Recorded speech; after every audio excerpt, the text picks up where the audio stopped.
the basic structures go in. So stay tuned and all will be revealed.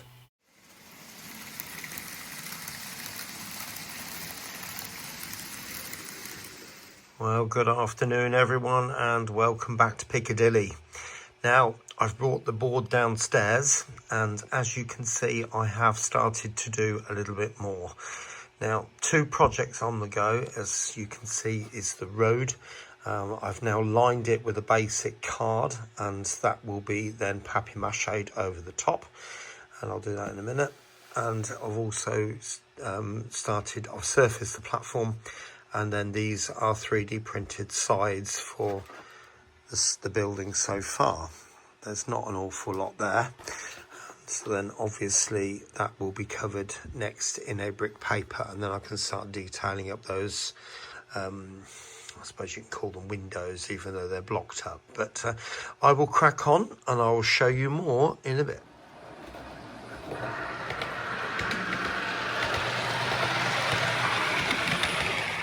Right, welcome back. Now, just for a few moments, I want to revive the art of papier mache. As you can see, I've got some torn up newspaper, and I'm almost getting to the end of this, to be honest with you. But just a couple of bits left. Now, some people have said that you take your PVA mix, water it down so it becomes more of a 50-50 mix. You dip the paper through the water, put it on, paint it down with a brush. Yeah, that will work. But the only problem with it is if that paper stays wet or damp for any significant amount of time, mould can come and, you know, that's when all things start to go a little bit pear-shaped. I use neat PVA straight out of the bottle and you literally just paint it on just like so, like that. You take your piece of newspaper and paint the PVA back over the top and the paper will absorb the glue and that's it, done. Now on a nice hot sunny day that will be dry within I'd say 2 to 3 hours. Obviously the colder it is the longer it will take, but it shouldn't take very long if you've got some heat in your room. So there we go. It's cheap, you know, you can pick up newspaper fairly, I know it's a bit of a dying art, but you can get it a few places. You can even use A4 paper if you want. It's not so easy to use, it's a bit tougher, but packing paper that comes in through the post, anything like that, you know, all those sorts of things will do the job. So I'll give it a go, and it's certainly a lot cheaper than some of the other methods out there. All right, catch you later. Welcome back. I thought I'd just come back in and show you the progress so far. So you can see it's all starting to come together. So I did initially paint the board a brown colour, and then I've gone over certain parts of it, particularly where the car park is going to be, with a grey. And obviously that's not the finished surface by any means.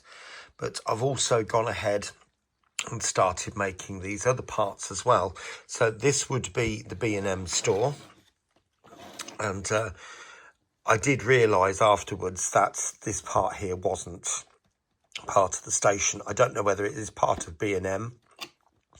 I think it might be, but there is a post office there, so I don't know whether that's just a little bit at the front of the building in kind of this area here. I don't know.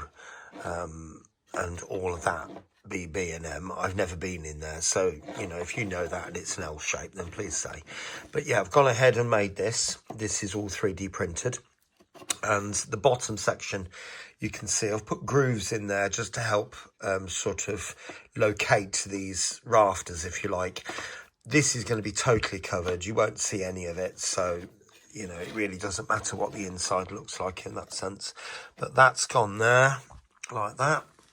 If I go around the front, you can see I've put the brick papers on, and I did put a different brick paper on the platform edge to the actual building itself, and the bricks do look different.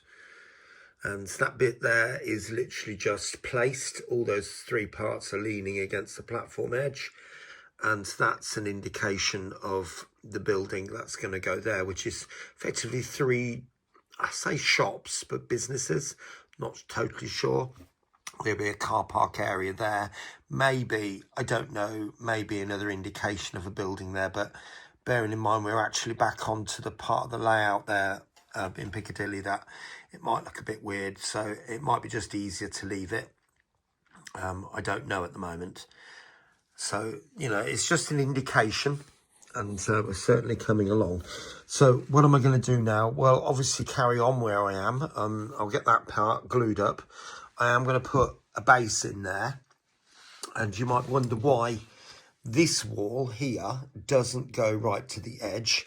Is that because there is a ticket office in there, and probably, I'm guessing, but the manager's office here, and it's hard to see, but I'm guessing there's a wall across there, and there's certainly an indent across there. I'll show you what I mean.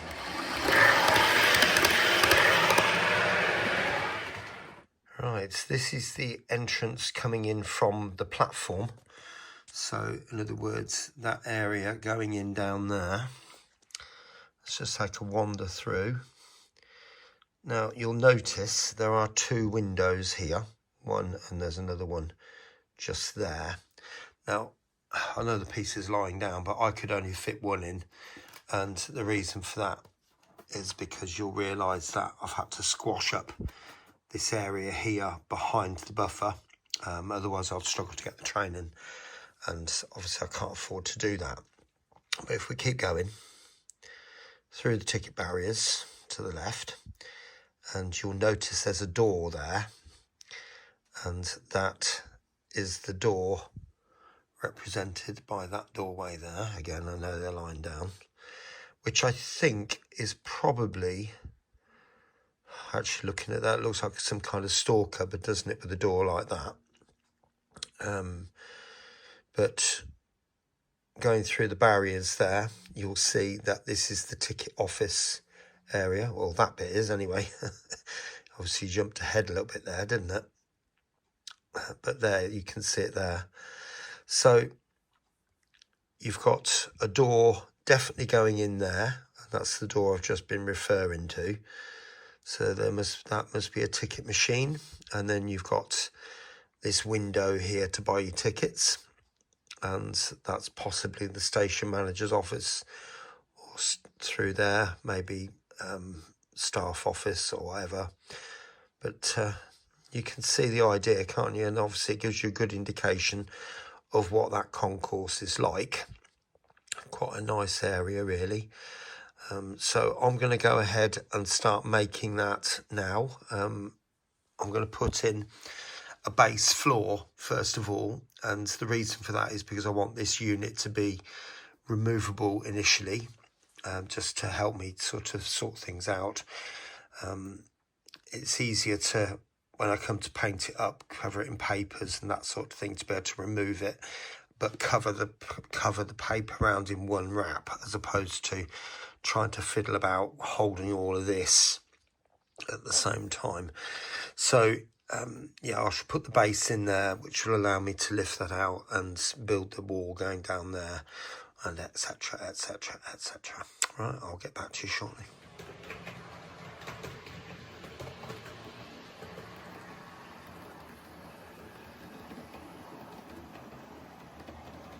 So there it is. That's about as much as I'm going to be able to do for this video, but let's have a closer look. So first of all, look at the station then. So we've got, obviously, the platform's in. There's nothing really happened to that.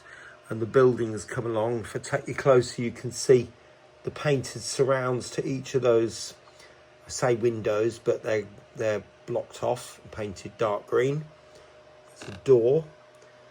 And obviously this section here has now got a roof.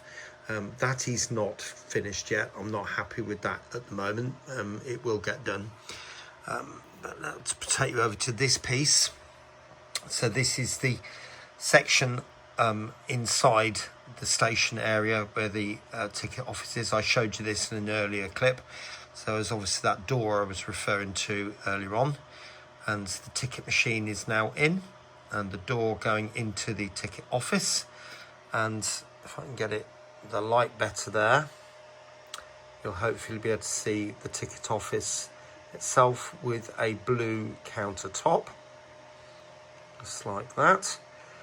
And I've also put a roof structure in there, and this funny little bit on the corner just above the ticket office has actually got a ceiling, which it actually does have.